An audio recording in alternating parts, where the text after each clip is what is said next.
Gazette Freak also, so that shows that I belong to their generation, and it's great to be here. And thank you very much for having thought of me as one of the panel speakers. I do not know how much justice I'm going to do because I'm already very floored by what was said, and our eminent panelists sitting next to me have a lot of wisdom to share.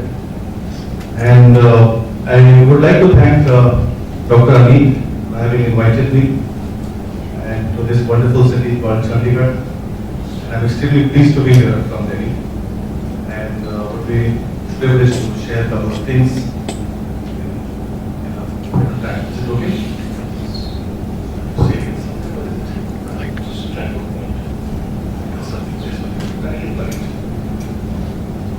So I just tried to put some thought process in the night while I was in the hotel, and the idea of this summit was peculiar because when you're talking of HR summit, the leadership in business, it is given a bigger task when you look at just HR because we are living in an age where four things which comes to my mind with a term called VUCA. How many of you have heard about VUCA? And I don't want to just bore you by talking about VUCA because it's quite a huge area. This VUCA word has been borrowed by the US Army, and the US Army is known for their excellent skills in terms of their training, discipline, leadership, and precision, and kind of the excellence they're bringing. VUCA means volatility. The first thing is called volatility. Second is uncertainty. C is complexity and A is ambiguity.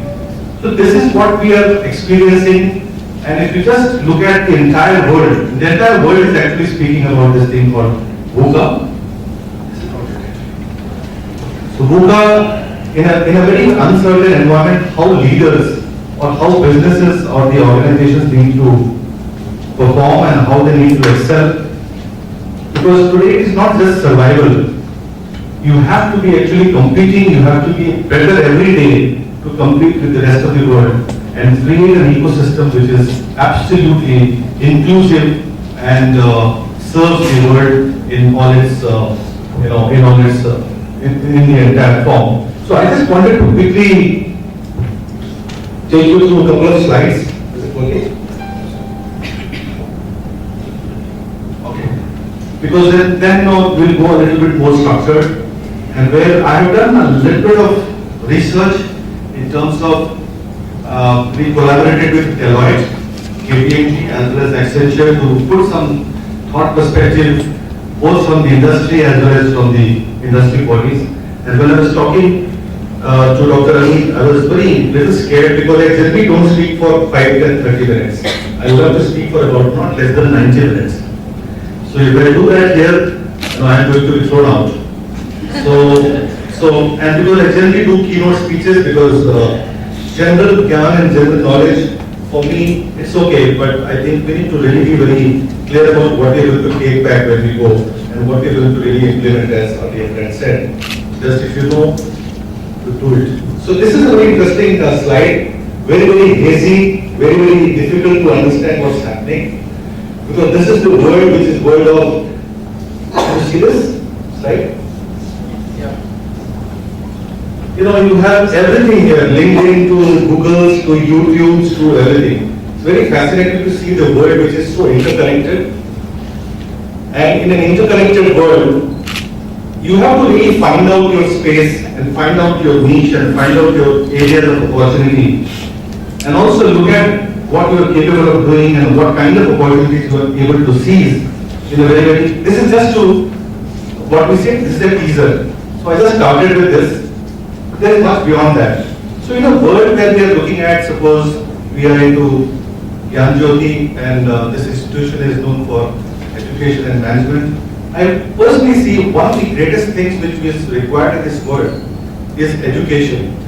Because that is the one thing which somebody told me, one of my army friends, that if you don't need a defense if you have a right education. So that is the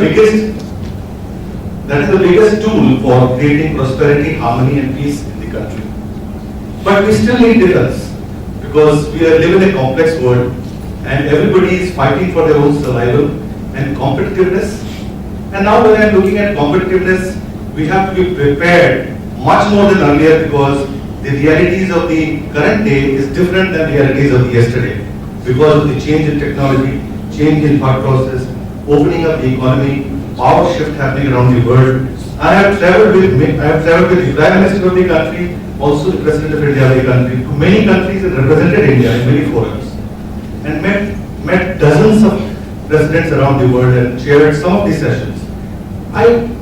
One thing which is very common, recently I was speaking in a global conference where about 20 countries were there from the Latin American and Caribbean countries, and there were a host of ministers visiting India, and I was talking in a forum where most of the people were ministers and the CEOs of the different countries. I was representing India on the energy sector. What they are trying to say is the one thing that come in our country and invest. One is that everybody is pitching for their own country to invest, and the second thing what they are trying to do is that they are trying to build what we call the partnerships, the alliances and the collaborations, because we are living in a country where no one country is great. So we need to build coalition of alliances, partnerships to really do business. What we say, can we coexist together? Can we collaborate? And what we call the healthy competition, cooperative collaboration, and how we can build synergies across the world to create an ecosystem where we are not looking at only profit as key motive of survival. Most of the companies have changed their business model, who are ranked from top to bottom, because I also work with UN and United Nations Millennium Development Goals.